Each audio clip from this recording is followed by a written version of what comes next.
આપણી વચ્ચે જ આ ગામના વડીલ એવા રિટાયર્ડ વ્યાયામ શિક્ષક શ્રી રસિકજી ઠાકોર, એમની વિનંતી કે મહેમાનોનું શાબ્દિક સ્વાગત કરે.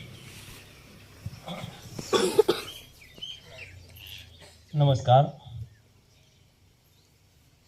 અત્રે આપણે બાળકોના શૈક્ષણિક તેમજ શારીરિક ક્ષમતા માટે જ્યારે આપણે એકત્ર થયા છીએ અને બહુ મોટું કામ મને સોંપવામાં આવ્યું. ભાષાનો શિક્ષક તો છું જ, એમ છતાં પણ વ્યાયામ ક્ષેત્રમાં ઘણા ગણે લોખંડ જેવા થઈ ગયા એટલે શબ્દો બધા ઓગળી ગયા.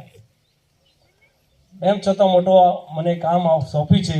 મારી ક્ષમતા નથી છતાં પણ કહ્યું કે મને સમય આપો. પ્રવીણભાઈએ વાત કરેલી સાહેબને કે સાહેબ તમે 2:30 વાગે આવી જજો. એમ છતાં પણ હું આજે લેટ પડ્યો. સાહેબ મારા પહેલો આવી ગયા 2 વાગે. કદી જિંદગીમાં પણ હું લેટ નહોતો પડ્યો, પરંતુ સવારે પાણી વાળતો હતો. એટલા માટે ક્ષમ્ય ગણજો મને. એવા સાહેબે પોતાનો કિંમતી સમય બહુ બીજી, અને સાહેબના વિશે વાત કરવી અમારા ગજાની વાત નથી, કારણ કે સાહેબ શૈક્ષણિક ક્ષેત્રમાં તો નિષ્ણાત છે જ. એઓ રિટાયર થયા છતાં પણ એમની પ્રવૃત્તિ તો ચાલુ જ છે. શૈક્ષણિક ક્ષેત્રમાં નિષ્ણાત હોવા ઉપરાંત આધ્યાત્મિક ક્ષેત્રની અંદર એવો અત્યારે હાલ એમ કહીએ તો ચોટી ઉપર બિરાજમાન છે. આપણે બધા ખાલી વાતો કરીએ છીએ, ભજન ને એવું બધું કર્યા કરીએ છીએ, એ પણ રસ્તો જ છે એક, પણ સાહેબનો આધ્યાત્મિકનો જે રસ્તો છે બહુ ઊંચા પ્રકારનો છે. અને આપણા ગજાની વાત નથી એ કરવાની. સાહેબ એકલા જ નહીં, એમના ધર્મપત્ની પણ આ ઉંમરે પણ સાહેબ એટલું બધું આધ્યાત્મિક કામ કરે છે. આપણે ઘણી વખત એમ કહીએ છીએ કે રાત્રે મારે પાણી વાળવા જવું હોય તો ઘણા એમ કહે છે કે મને ઊંઘ આવે, આમ થાય. સાહેબ 15 દિવસ સુધી, મહિનાઓ સુધી એવો સાધનામાં જતા રહે છે. મહિનાઓ સુધી હિમાલયમાં અને આપણી ગીરની કંદરાઓની અંદર એવું સાધના કરે છે. એવા સાહેબ શ્રી રાઠોડ સાહેબ, નિવૃત્ત principal Vadnagar arts and commerce કોલેજના, એમને અહીં આવીને આપણને બહુ સન્માનિત કર્યા છે. એટલે અહીંયા પણ આ તબક્કે સાહેબનું હું સ્વાગત કરું છું, આવકારું છું. મારા શબ્દોની અંદર કંઈક થોડુંક રહી ગયું હોય તો સાહેબ ક્ષમ્ય ગણજો. હવે ભાવનગરની ભૂમિમાંથી, ભાવનગરની ભૂમિમાંથી અહીંયા આપણી ભૂમિને પાવન કરવા માટે પધાર્યા છે નિશા મેડમ. મોરારી બાપુની તપશ્ચર્યાવાળી બહુ ઊંચી ભૂમિમાંથી અહીંયા આપણા માટે આવ્યા છે. અહીંયા વિઝડમ સ્કૂલની અંદર તેઓ પ્રિન્સિપાલ છે. અને તમને નવાઈ લાગશે, તમને એમ લાગશે કે આપણી બહેનોને જ્યારે ક્યાંક કામ ચીધ્યું હોય, ક્યાંક જવાનું હોય તો બહેનો જવામાં કેટલા બધા પેલે થઈ જાય. પણ આ મેડમ એટલો બધો પ્રવાસ પણ ખેડે છે. એ પોતે શિક્ષણમાં તો છે જ પાવરદા, અને ભાવનગરની પાવન ભૂમિમાંથી અહીંની આપણી બાદરપુરની પાવન એ ભૂમિને પણ એ પાવન કરી રહ્યા છે અત્યારે હાલ. અને બહુ શાળાનું પણ બહુ ઉચ્ચ કામ કરી રહ્યા છે એવા નિશા મેડમ, એમને પણ અહીંયા આવકારું છું, સ્વાગત કરું છું. એમની સાથે આવેલા સંજયભાઈ, એમનો મારે પરિચય નથી, આજે જ મળ્યા. એમ છતાં પણ એ પણ પોતાનો કિંમતી સમય લઈને મેડમ સાથે આવ્યા છે. અચ્છા, ટીચરમાં છે, એમ ફિલ્મ, બરાબર છે, વેરી ગુડ. તો બધા ખરેખર બધા સાધુ પુરુષો જ ભેગા થયા છે અહીંયા. કારણ કે શિક્ષક એક ઋષિ જ કહેવાય. શિક્ષક એટલે ઋષિ જ કહેવાય. ઋષિ કરતાં પણ ઊંચું સ્થાન શિક્ષકનું, કારણ કે ઋષિને બનાવવા માટે તો શિક્ષકની જરૂર પડે છે. શિક્ષક હોય તો એ બને. એવા ભાઈ સંજયભાઈ, એમની જોડે આવ્યા છે આબિદભાઈ, અને અમારા છાનાજી સાહેબને તો કેમ ભૂલી શકાય. જેમણે આટલું બધું પ્રદાન કર્યું છે. અહીં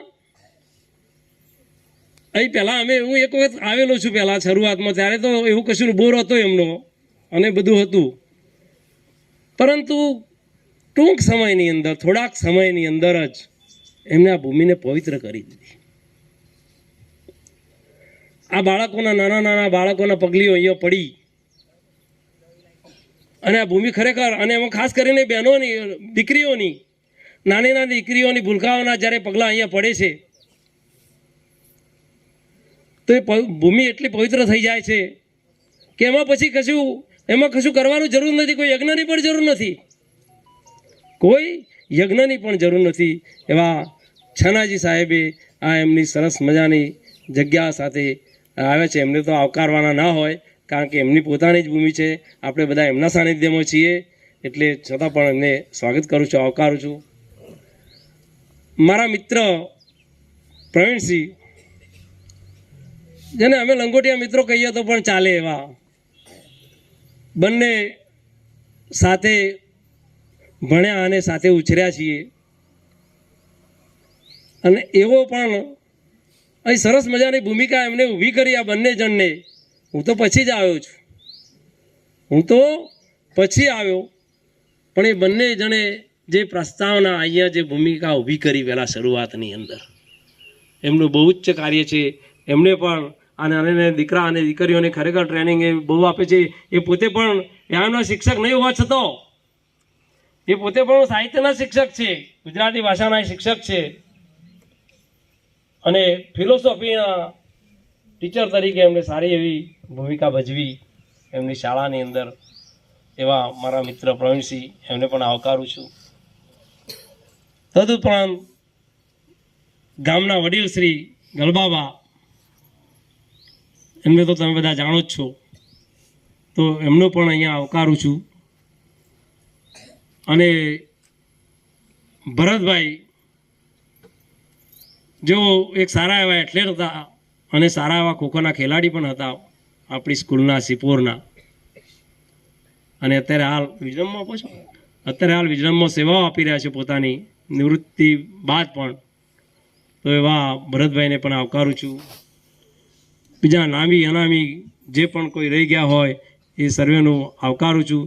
તદુપરાંત આપણે તો કેમ ભૂલી શકાય, કારણ કે કાલે જ અમારે વાત થઈ કે બાળકો કહેતા કે અમારા વાલી નહીં આવે, ભલા નહીં આવે, અમારા સાહેબો ખખડાવતા હતા. પછી ખખડાવતા, કેમ નહીં આવે ભાઈ, પછી તો બરાબર ખખડાઈ નાખતા, કેમ નહીં આવે, અમે આટલું બધું એમના માટે કરીએ છીએ તો તમે આવો કેમ નહીં? અને એમની વાત પણ સાચી છે, વ્યાજબી છે. કારણ કે જ્યારે તમારું બાળક કેળવાતું હોય, કેળવણી કરવી એ કંઈ નાની સૂની વાત નથી. કોઈ પણ તમારે જ્યારે, તમે પણ બધા ખેડૂત છો, કદાચ આમાંથી ખેડૂતો પણ છે, કેટલાક શિક્ષકો, કેટલાક નોકરિયાત પણ હશે, તો એ લોકો પણ જ્યારે કોઈ પણ જમીનને કેળવવી હોય તો આપણે કેટલું બધું કામ કરવું પડે. એને બરાબર પહેલાં તો એને બધો જાળો બાળો બધું કાઢી નાખવું પડે. જ્યારે બંજર જમીનને જ્યારે આપણે ખેડવી હોય ત્યારે જાળો બાળો કાઢીને પછીથી આપણે એનો બરાબર ખેડ કરવી પડે, પાણી આપવું પડે અને એની બરાબર માવજત કરવી પડે, ત્યારે એ જમીન ઉપજાઉ બને. તો એવા એ બાળકોને, આવા નાના બાળકોને તમે જે અહીંયા મૂક્યા છે, અહીંયા અમારી પણ જવાબદારી થાય છે. અમે પણ સારી રીતે એમને કેળવીએ છીએ અને એમના માટે થઈને તમે આજે આવ્યા, મને બહુ આનંદ થયો. અને ભાઈઓ કરતાં બહેનોની સંખ્યા વધારે છે, મને બહુ આનંદ થયો. તાલી પાડો થોડી, કારણ કે બહેનોને વધારે છે. અને ખરેખર જો માતાઓ, એક માતા છે, 100 શિક્ષકની ગરજ સારી. અમે બધા શિક્ષકો ખરા, પરંતુ માતા જેટલું જે આપી શકે શિક્ષણ એ અમે ન આપી શકીએ, કારણ કે માતા તો એને જન્મ આપ્યો છે એને, અને એનું રગે રગથી વાકેફ હોય બાળકના, અને બાળકને કઈ રીતે ઉછેર કરવો એ માતાને આપની વસ્તુ છે. તો એ પણ આ તબક્કે આવ્યા છે. તો વાલીઓ અને બહેનો, માતાઓ, અને ખાસ કરીને અમારા ભૂલકાઓને તો કેમ ભૂલી શકાય, કારણ કે એ છે એટલે અમે પણ આનંદમાં રહીએ છીએ. અમે પણ અમારો સમય જ, અમે બધા 3 રિટાયર જ માણસો છીએ, અને અમારો આ સમય ક્યાં કાઢવો એ પ્રશ્ન હતો. એટલે આ ત્રણેય જણે આ 2 જણને ઊભું કર્યું અને ત્રીજો એમાં હું પડ્યો. તો એ ત્રણેય થઈને આ બાળકો માટે થોડુંક અમારી પાસે જે છે એમાંથી થોડુંક અમે એમને આપીએ છીએ. એટલે એ બાળકોનો પણ હું અહીંયા સ્વાગત કરું છું, આવકારું છું. ઘણો સમય લઈ લીધો, માફ કરશો. અને આ તબક્કે જે પણ નામી અનામી કોઈ પણ આવ્યા હાજર હોય એ બધાનું અહીંયા આવકારું છું, સ્વાગત કરું છું. જય